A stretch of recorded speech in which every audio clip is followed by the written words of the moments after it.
सागर तुझे अक्ल नहीं है? तेरी ये नाटक कंपनी बंद कर। इतनी मुश्किल से मैंने तुझे नौकरी दिलवाई है और तू है कि काम पर जाने के बजाय उस नौटंकी में लगा रहता है। मामा मैं फैक्ट्री गया था, लेकिन वहां पे कोई काम नहीं था तो मैं चला गया। अरे फैक्ट्री में काम था या नहीं है तय करने वाला तू कौन होता है? तू वहां सिर्फ नौकर है, फैक्ट्री का मालिक नहीं है। मामा मामी प्लीज माझ्यावरती ओरडू नका। मैं छोटा नहीं रहा, बड़ा हो गया हूं मैं आप लोगों की बहुत इज्जत करता हूं। इसका मतलब ये नहीं है कि आप जब जी चाहे मेरे ऊपर चीखें चिल्लाएं।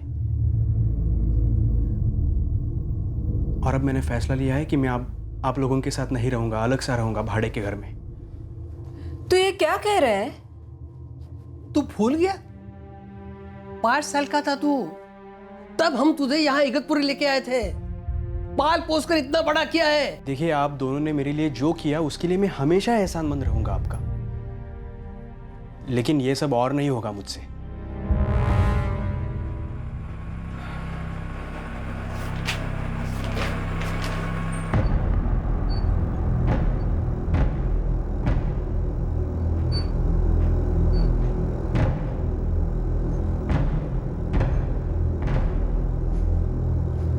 भाऊ मी जरा चहा पिऊन येतो।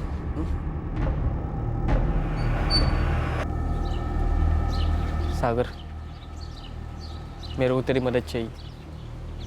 अरे तो बोल ना यार, देख तू मेरा जिगरी दोस्त है, तेरे लिए कुछ भी कर सकता हूं, तू बस बोल।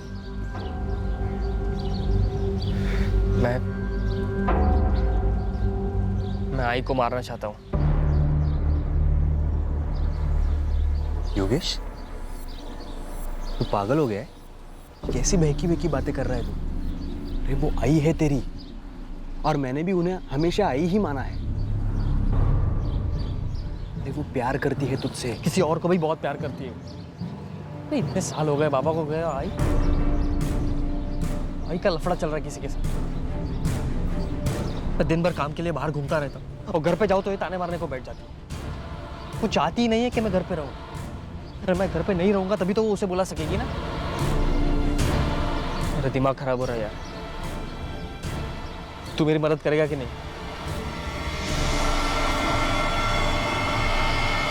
ओम नमो हमते पाय पाय ये सब ग्रह भूतानाम साकनी टाकनी नाम ओम फट स्वाहा। सागर बेटा, तुम्हारा समय बहुत बुरा चल रहा है। मेरा समय सही कब होगा बाबा? मुझे रंगमंच पर काम करने का बहुत शौक है। वैसे मैं गांव के छोटे मोटे नाटक में काम करता हूं, लेकिन मुझे कुछ बड़ा करना है, नाम कमाना है। मैं अपना खुद का ग्रुप बनाना चाहता हूं ताकि मुझे वो काम करना ना पड़े जो मैं करना नहीं चाहता। मेरा नसीब कब बदलेगा बाबा? बदलेगा, तेरा समय अच्छा आएगा तो खुद बदलेगा। इस समय तुम्हें ढेर सारे पैसों की जरूरत है ताकि तसल्ली से बैठकर तुम अपने काम को कर सको। देवताओं को खुश करो, वो तुम पर पैसों की बरसात करेंगे। कैसे?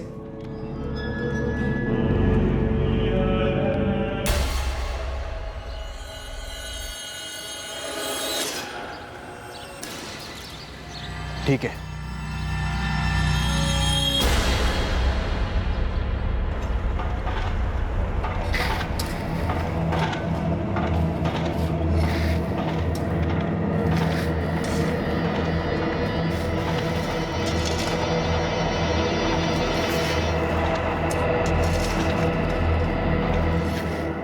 योगेश कोलकर ने अपने दोस्त सागर वाघ के सामने एक बहुत ही चौंकाने वाला प्रस्ताव रखा। योगेश अपनी मां को मार डालना चाहता था।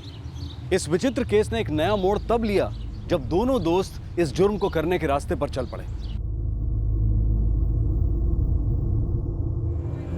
आज कुछ काम वाम मिला बेटा? 3 जगह गया था, कहीं कुछ भी नहीं हुआ। तुझे पढ़ाने में मैंने अपने सारे पैसे लगा दिए, वो भी जो बाबा के मरने के बाद मिले थे। कॉलेज तक की पढ़ाई करवाई तुझे। तू है कि तुझे कुछ काम ही नहीं मिल रहा। बेटा कुछ तो कर, कहीं तो काम ढूंढ ले। देख मैं बूढ़ी हो गई हूँ, थक जाती हूँ, मुझे भी तो आराम की जरूरत है ना। तू कहना क्या चाहती है? मैं कोशिश नहीं कर रहा। उतनी नहीं कर रहा है जितनी करनी चाहिए बेटा। 3 की जगह 6 जगह जाना? हाँ, ताकि मैं दिन भर घर से बाहर रहूं। और तेरा वो प्रेमी कमलनाथ घर के अंदर। तुझे मेरी जरूरत क्या है जब सब कुछ तुझे वो दे ही रहा है, तेरा ख्याल भी रखता है, और क्या चाहिए तुझको? हिम्मत कैसी हुई तेरी? हाँ, तेरी हिम्मत कैसी हुई है कहने की? जानता भी है कमल जी मुझे अपनी बहन की तरह मानते। इतना घटिया इल्जाम लगाया। छी!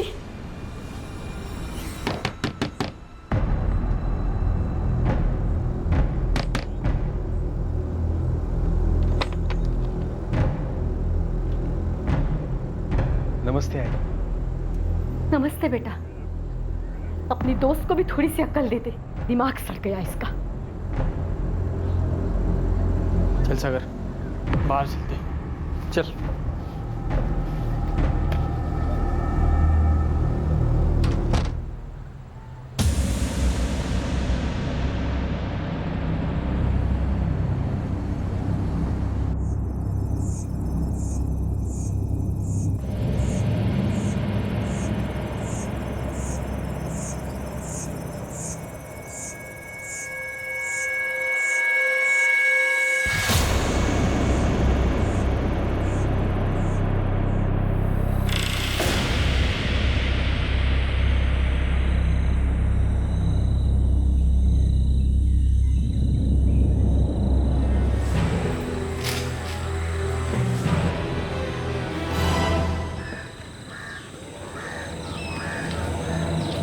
अरे कौन है ये? देखो देखो। अरे पर ये अपने गांव की तो नहीं लग रही है। कौन है कौन? सर, आसपास कोई हथियार या वैसी कोई भी चीज नहीं मिली। साहब, ये औरत हमारे गांव की नहीं है। आप शिवगोरी गांव में पता कीजिए। मला असं वाटतंय मैंने इसे वहाँ कहीं देखा था। मैं देखा था? मला बघितल्यासारखं वाटतंय।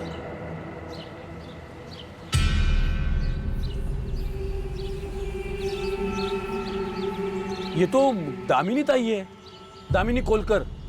यही आगे गली में अपने बेटे योगेश कोलकर के साथ रहती है।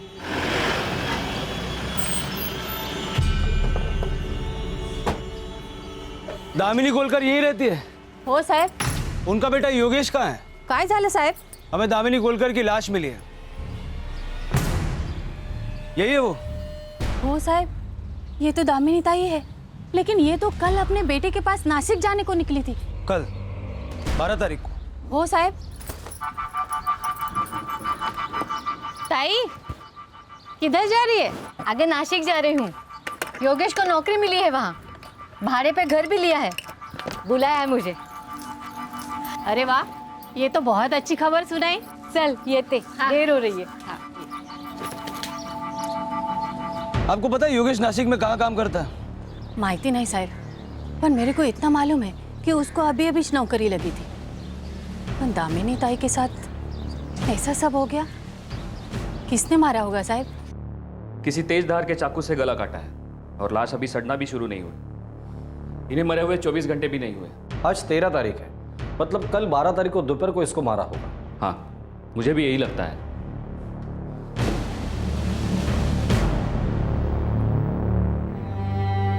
दामिनी, दामिनी,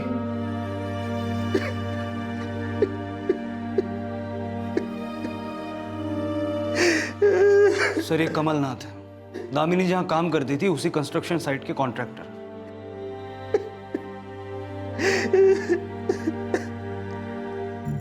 हाँ साहब, दामिनी अपने बेटे को मिलने नासिक जाने वाली थी, इसलिए वो शायद कल दोपहर को ही घर से निकली होगी। ये दामिनी कल दोपहर को मिली थी आपसे? नहीं साहब, दामिनी कल सुबह करीब 10 साढ़े 10 बजे मेरे पास आई थी और उसने कहा कि उसके बेटे को नासिक में नौकरी मिल गई है और ये वहाँ जाने वाली है। दामिनी के बेटे का कोई कांटेक्ट नंबर है आपके पास, मोबाइल या और कुछ? नंबर है। नंबर दीजिए।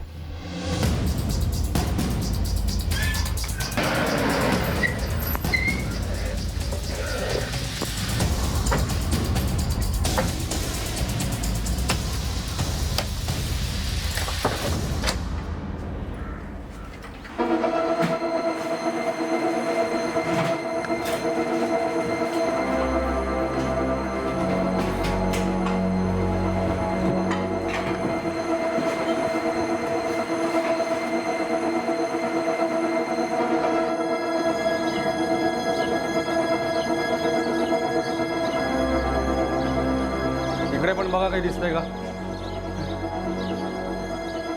तुम कौन हो? मैं सागर वाघ, योगेश का दोस्त हूँ। सर मुझे अभी अभी आई के बारे में पता चला। योगेश कहाँ है? वो शायद नासिक में होगा, किसी काम के सिलसिले में वहाँ गया था साहब। सर ये सब कैसे हुआ सर? दामिनी कोलकर की लाश हमें कावपुर गांव के पास मिली। क्या? देखो सागर, हमें योगेश तक पहुंचना है। योगेश नासिक में कहाँ काम करते हैं पता है तुम्हें? योगेश की तुमसे आखिरी बार कब बात हुई थी? 11 तारीख को।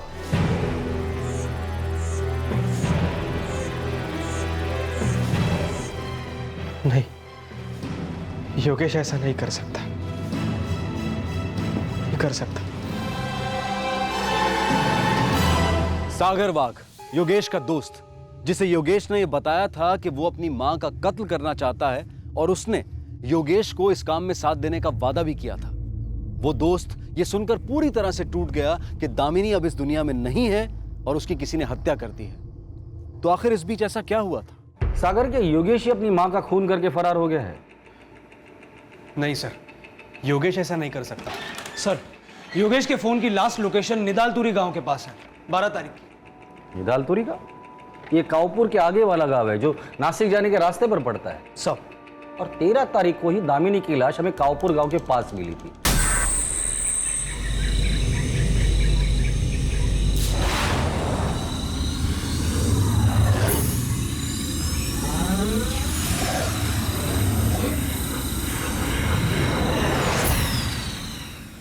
इस बात के पूरे चांसेस है कि योगेश ने अपनी मां का खून किया है, और वो भी पूरे प्लानिंग के साथ। नहीं सर, योगेश ऐसा बिल्कुल नहीं कर सकता। बिल्कुल नहीं कर सकता मतलब? वो ऐसा कुछ करने की सोच रहा था क्या? सर क्या? तो योगेश क्या करना चाहता था? सर मैंने उसे कहा था कि वो ऐसा कुछ करने की सोचे भी ना, और वो मेरी बात मान गया था सर। अपनी दोस्त को भी थोड़ी सी अक्ल दे दे, दिमाग सड़ गया इसका। चल।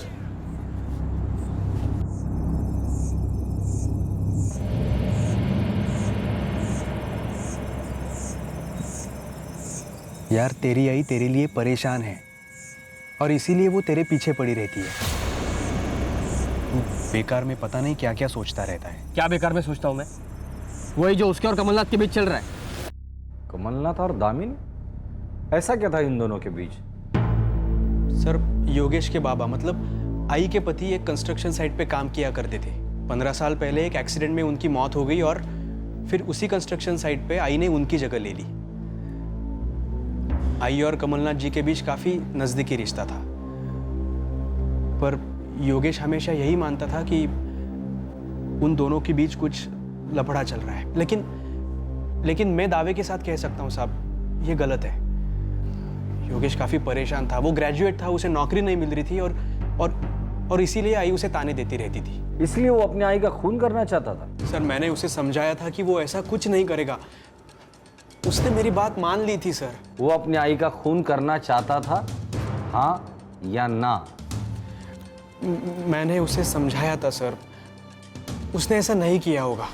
योगेश तेरी आई मेरी आई जैसी है, मैंने हमेशा उन्हें अपनी आई माना है।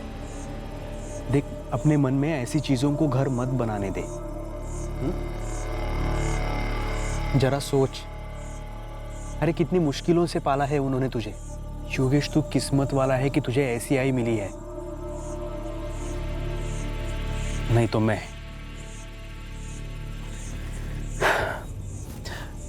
देख अपने मन से ये विचार निकाल दे, बिल्कुल निकाल दे।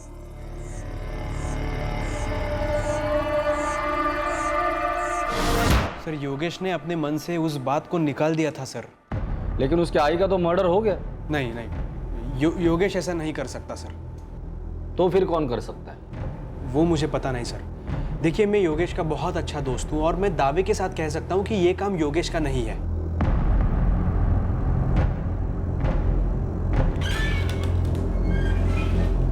इस सागर का मोबाइल सर्वेलेंस पे डाल दो। ये किसे फोन करता है, इसको किसका फोन आता है, सारे डिटेल्स मुझे चाहिए। जरूर ये अपने दोस्त को बचाने की कोशिश कर रहा है। सर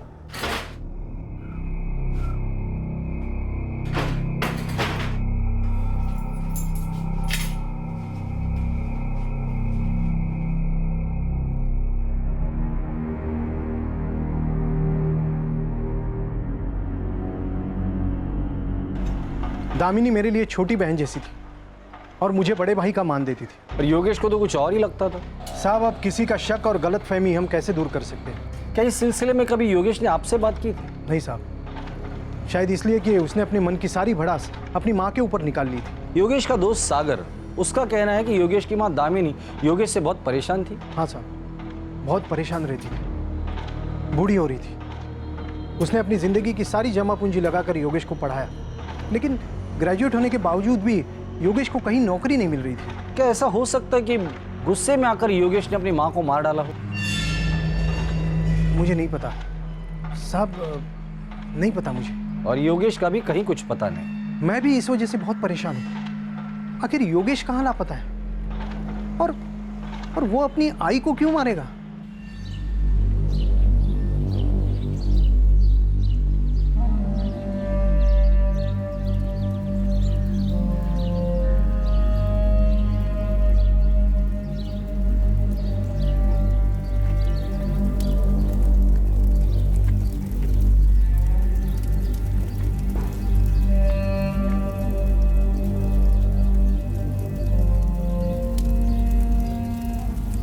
देख सागर, अगर तुझे पता है तेरा दोस्त योगेश कहाँ है और उसी ने ये सब कुछ किया है तो तू पुलिस को सब सच सच बता दे। योगेश ने ऐसा कुछ भी नहीं किया है मामा, पर ना ही मुझे पता है कि वो अब कहाँ है।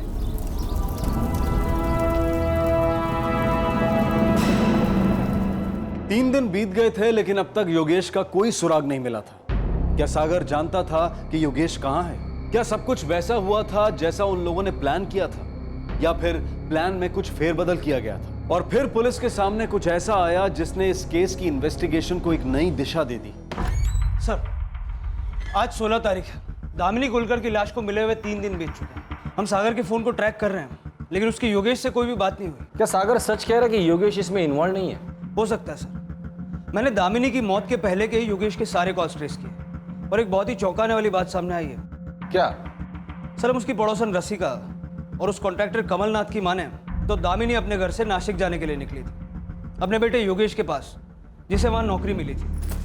ताई, किधर जा रही है? आगे नासिक जा रही हूँ, योगेश को नौकरी मिली है वहाँ। लेकिन सर, 11 तारीख से 13 तारीख तक जब हमें दामिनी की बॉडी मिली, इस दौरान दामिनी और योगेश के बीच फोन पर कुछ भी बात नहीं हुई थी। फिर दामिनी को कैसे पता चला कि योगेश को नासिक में नौकरी मिली है? हाँ सर, मुझे मालूम था कि उसे नासिक में नौकरी मिलने वाली थी। कैसे? योगेश की दामिनी से कोई भी बात नहीं हुई थी और योगेश के कॉल रिकॉर्ड में तुम्हारा भी नंबर नहीं। इसका मतलब तुम्हारी भी उससे बात नहीं हुई थी। योगेश का फोन 12 तारीख से बंद है और 13 तारीख को हमें दामिनी की लाश मिली। सर, 11 तारीख की रात में उसने मुझे बताया था। उसका और उसकी आई का झगड़ा हुआ था तो हम घर से बाहर गए थे, तब उसने मुझे बात बताई थी। सागर, मुझे नासिक में नौकरी लग गई। अरे, ये तो बहुत ही अच्छी बात है योगेश। हाँ यार, कल ही मुझे वहाँ जाना होगा। वहाँ जाके सब इंतज़ाम कर दूंगा, फिर आई को भी वहाँ बुला लूँगा। लगता है अब सब कुछ ठीक हो जाएगा। तुम दोनों के लिए ये बहुत ही अच्छा होगा। उसने आई को उसी रात बताया होगा, वरना आई को कैसे पता चलता? 12 और 13 तारीख को तुम कहाँ थे? इगतपुरी गया था साहब, मेरे नाटक का एक शो था, मगर वो शो हुआ नहीं क्योंकि बुकिंग ही नहीं हुई। नाटक? जी हाँ, मैं गांव के एक नाटक ग्रुप में काम करता हूँ। सर, मैं 13 तारीख की सुबह ही आया और आते ही मुझे आई के बारे में पता चला और मैं भागा भागा वहाँ चला गया। 11, 12, 13।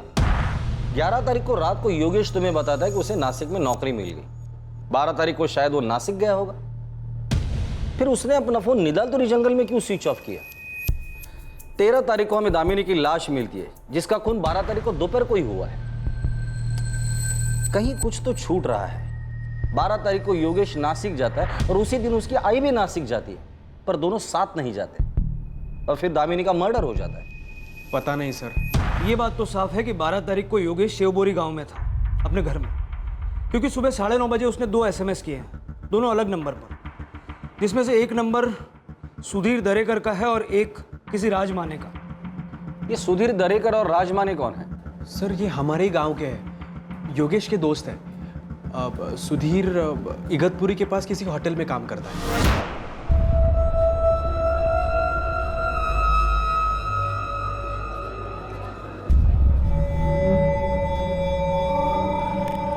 और सर ये जो राज माने हैं वो रिक्शा चलाता है, ड्राइवर है। हो साहब, उसने मुझे मैसेज किया था जिसमें लिखा था कि उसे नासिक में नौकरी मिल गई है।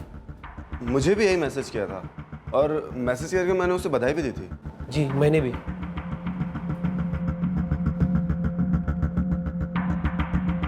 ये लोग सही कह रहे हैं सर। राज और सुधीर, क्या योगेश ने कभी तुमसे इस बात का जिक्र किया था कि वो अपने आई का मर्डर करना चाहता है?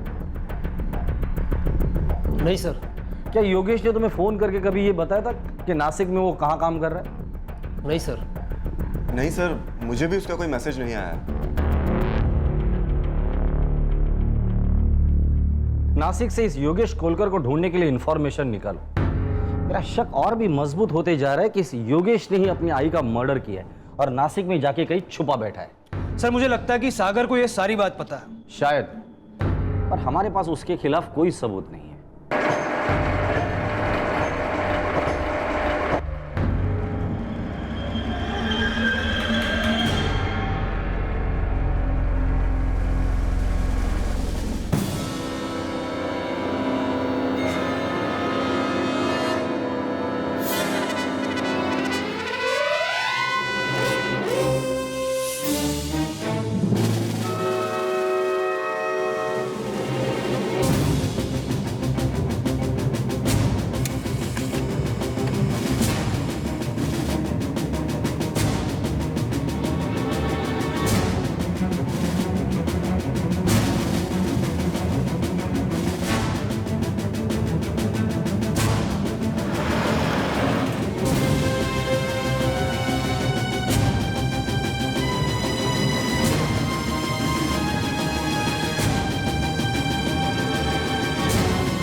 सर योगेश का अब तक कुछ पता नहीं चला।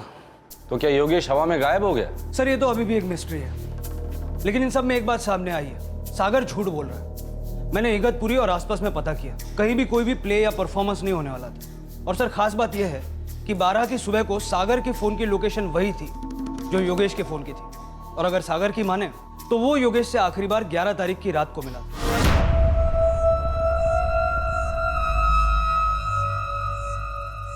वो झूठ बोल रहा है सर, उसे पता था कि योगेश क्या कर रहा था। 12 तारीख को सागर के फोन की लोकेशन योगेश के घर की थी, उसी वक्त जिस वक्त उसने सुधीर दरेकर और राज माने को एसएमएस किया था।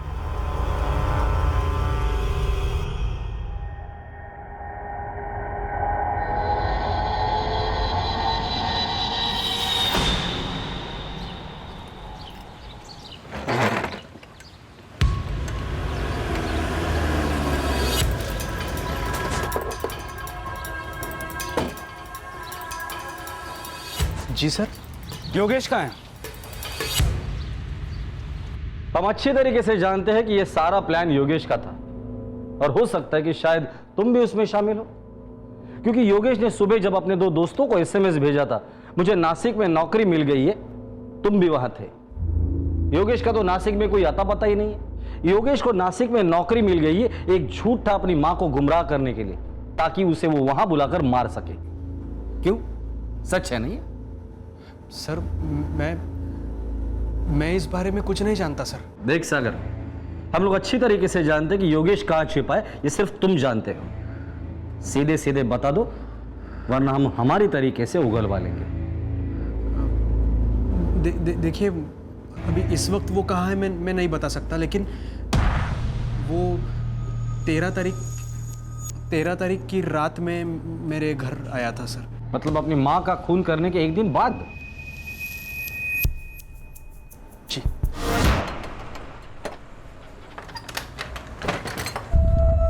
योगेश? योगेश यार, ये तूने क्या किया? यार मुझे पता नहीं यार, मैं बहुत गुस्से में था। पुलिस तुझे ढूंढ रही है यार, मेरी मदद कर। मैं कैसे मदद कर सकता हूँ? देख, पुलिस तेरी तलाश में है और उनको मालूम है कि मैं तेरा दोस्त हूँ, तो उनकी नज़र मेरे ऊपर भी है। मुझे कुछ तो बता, मैं क्या करूँ, मैं कहाँ जाऊँ? मैं क्या बताऊँगा यार। तू एक काम कर, कहीं दूर चला जा ताकि पुलिस तुझ तक पहुँच ना पाए। और फिर वो चला गया, लेकिन मुझे नहीं मालूम कि वो कहाँ गया था। 13 तारीख की रात को योगेश जब अपनी माँ का खून करके तुम्हारे पास आया था, तो पुलिस के हवाले करने के बजाय तुमने उसे जाने दे दिया। सर वो मेरा दोस्त है। वो एक खूनी है और तुम उसके साथी। सजा तो तुम्हें भी मिलेगी। साहब, निदालतुरी पुलिस स्टेशन से फोन आया है। उनके पास योगेश कोलकर के बारे में कुछ इंफॉर्मेशन है। चला। हेलो, पीएसआई पाटिल बोलते हैं। पाटिल साहब, हमें यहाँ योगेश कोलकर की फोटो मिली है। हाँ, एक खून के सिलसिले में हमें उसकी तलाश है। लेकिन साहब ये योगेश कोलकर तो मर चुका है। हमें निदालतुरी के जंगल में उसकी डेड बॉडी मिली थी। क्या?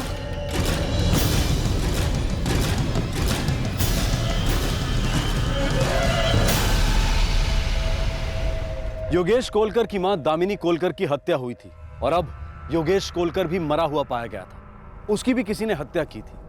आखिर ये साजिश क्या थी और किसने की थी? कमल भाऊ, ओ कमल भाऊ, पुलिस को योगेश की लाश मिली है। उसको भी किसी ने मार डाला। चल बेटा, अब सब सच बोल दे, वरना तू मुश्किल में आ सकता है। बोल। सर मैंने आपसे झूठ बोला था सर। योगेश मेरे पास 13 तारीख की रात को नहीं सर, 12 तारीख की रात को आया था सर। 12 तारीख? हाँ, 12 तारीख को तो उसने अपनी माँ का खून किया था ना? सर उसने मुझे ये कुछ भी बताया नहीं था सर। मुझे मालूम भी नहीं था कि उसने उसकी आई की जान ली थी। सच बोल रहा हूँ मैं सर।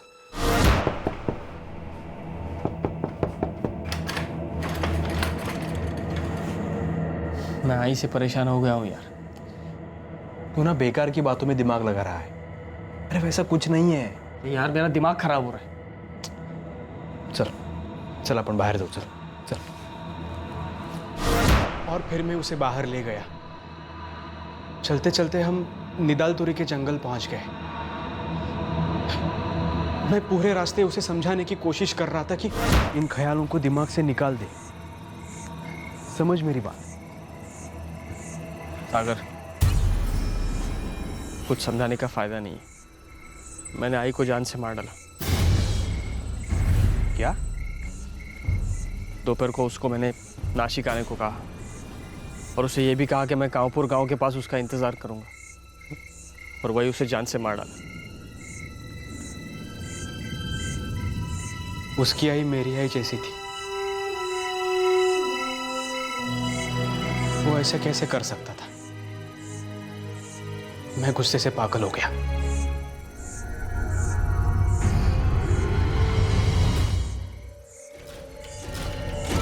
मैंने योगेश को मार डाला क्योंकि उसने अपनी आई की जान ली थी। वो मेरी भी आई थी सर। तुमने योगेश को 12 तारीख की रात को मारा और तुम्हें पहले से ही पता था कि योगेश ने अपनी आई का खून किया है। सागर, तुमने पुलिस को इन्फॉर्म क्यों नहीं किया? मैं गुस्से से पागल हो गया था सर। योगेश की बात सुनकर मैं अपने आप पर काबू नहीं कर पाया। और इतने दिनों से तुम हमें गुमराह कर रहे थे।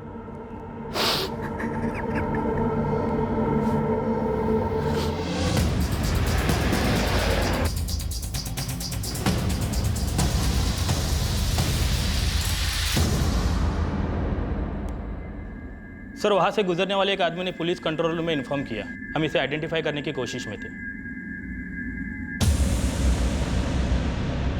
सर, हमें बॉडी यहाँ मिली थी सर। 13 तारीख को हमें योगेश की आई दामिनी कोलकर की लाश मिली। योगेश की लाश भी आपको उसी वक्त मिली होगी, दोपहर को। नहीं सर, हमें ये बॉडी 12 तारीख की दोपहर को मिली थी। क्या? 12 तारीख को? और सर, पोस्टमार्टम की रिपोर्ट से ये पता चलता है कि उसकी मौत उसकी बॉडी मिलने के करीब 12 घंटे पहले हुई थी, यानी सर 11 तारीख की रात को। ये कैसे हो सकता है? क्योंकि सागर ने हमें बताया कि योगेश का खून उसने 12 तारीख की रात को किया था। सर, आप हमारी रिपोर्ट चेक कर सकते हैं। हमें ये बॉडी 12 तारीख की दोपहर को ही मिली थी, करीब सर 1:30 बजे। और सर, पोस्टमार्टम की रिपोर्ट के मुताबिक उसकी मौत 12 घंटे पहले हुई थी। अगर ऐसा है तो फिर योगेश अपनी आई का खून कैसे कर सकता है? अच्छा, एक बात बताइए, जब बॉडी मिली थी तो साथ में और कुछ चीजें मिली थी? नहीं सर, बॉडी के साथ में कुछ भी चीज़ बरामद नहीं हुई। Mobile phone? नहीं सर। Identity card? कुछ भी नहीं। कुछ भी नहीं। किस चीज से मारा गया था? सर, कुछ भारी चीज, मतलब शायद पत्थर से सर मारा गया। सर, एक बहुत ही अजीब बात है। जहाँ पर लाश मिली थी वहाँ पर पेड़ पे एक क्रॉस का निशान था। हाँ तो? सर, 11 तारीख की रात को अमावस्या की रात थी। और उसकी अगली 12 तारीख की रात को भी टोना टोटका करने वाले बहुत अच्छा मानते हैं। उस दिन बहुत सारे पूजा और होम हवन हुए थे। सर, इस केस में कुछ और भी है, कुछ बहुत भयानक।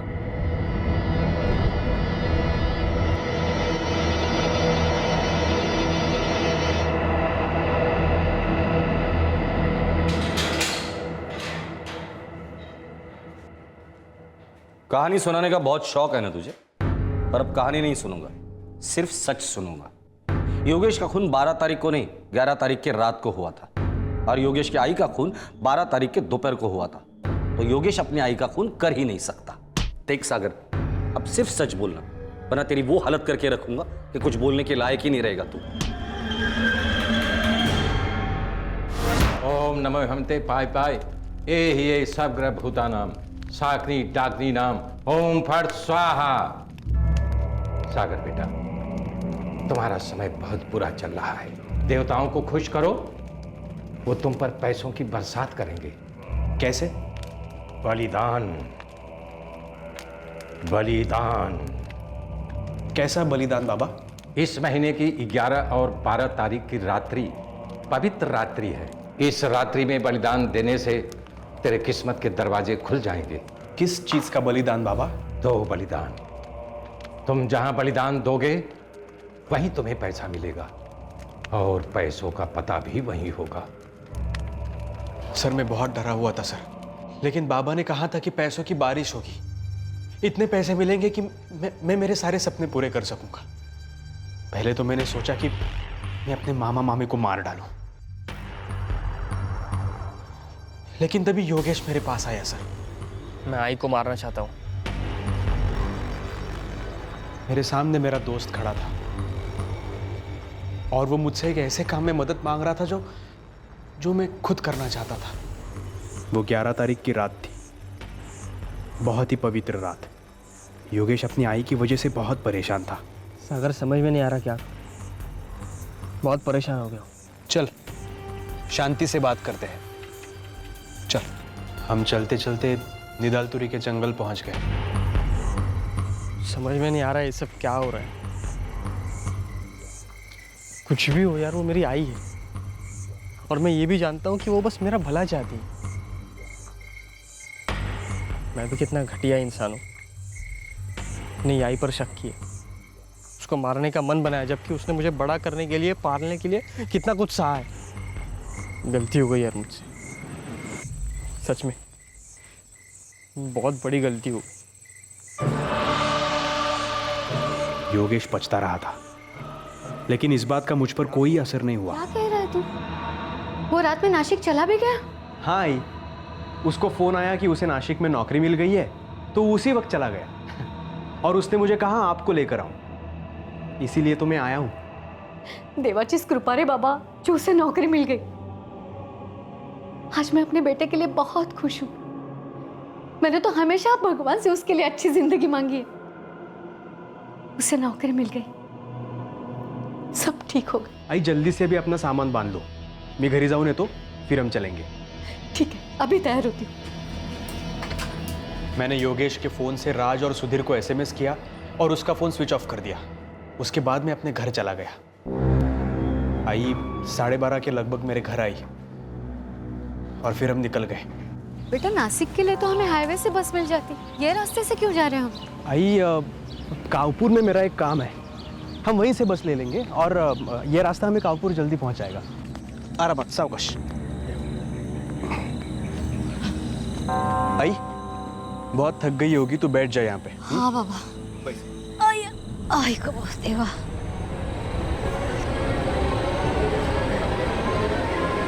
बेटा,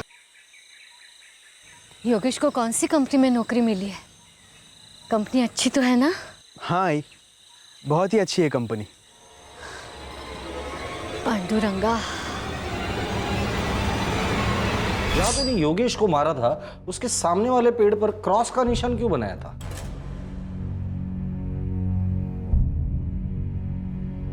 उस जगह पे निशान बनाना, अगली रात तुझे वहां से खजाना मिलेगा, वहां से इतनी दौलत मिलेगी कि तू सोच भी नहीं सकता।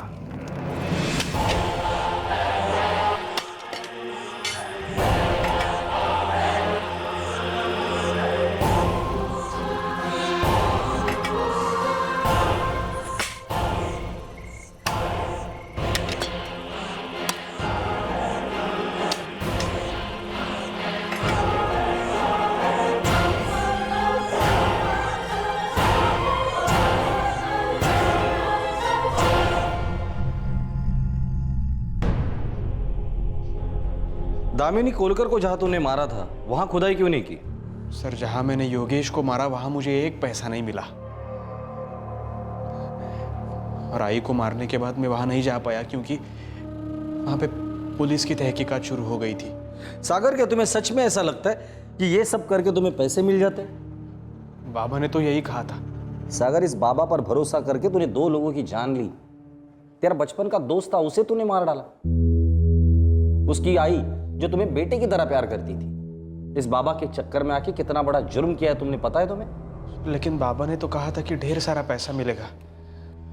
तुम्हारे बाबा कहाँ मिलेगा? पहाड़ी के पास एक छोटे से घर में रहते हैं वो। पाटिल, पहाड़ी के पास वाले इलाके में जितने भी बाबा है सबको उठा कर लेकर आओ। सर,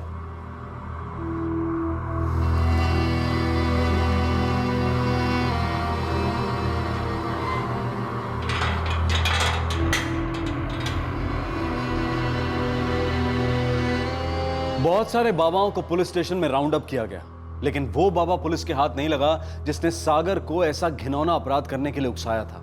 वो अब तक फरार है।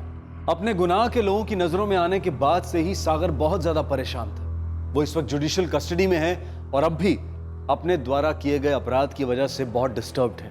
पैसों का लालच, ज्यादा से ज्यादा पाने की इच्छा कई बार इंसान को गर्त की तरफ ले जाती है, जहां वो इंसान ना सिर्फ दूसरों को नुकसान पहुंचाता है बल्कि अपने लिए भी मुसीबतों का गड्ढा खोद लेता है। योगेश परेशान था क्योंकि उसे ऐसा लग रहा था कि उसकी मां दामिनी का कमलनाथ के साथ अफेयर चल रहा है, और ऊपर से नौकरी न मिलने की वजह से भी वो बहुत ज्यादा तनाव में था। योगेश ने अपनी मां का कत्ल करने का मन बनाया और उसने इसके लिए अपने दोस्त सागर से मदद मांगी, और सागर ने एक ढोंगी बाबा के बहकावे में आकर पैसों की बारिश की आशा में अपने ही दोस्त का और उसकी मां का कत्ल कर दिया।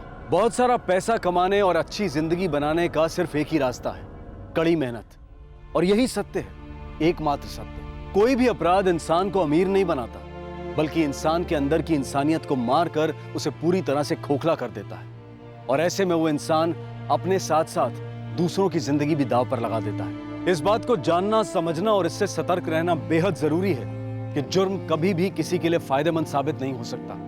Crime never page. आपसे फिर मुलाकात होगी क्राइम पेट्रोल सतर्क में एक और नए केस के साथ। तब तक अपना ख्याल रखें, सुरक्षित रहें और याद रखें, सही वक्त, सही कदम, सतर्क रहें। जय हिंद।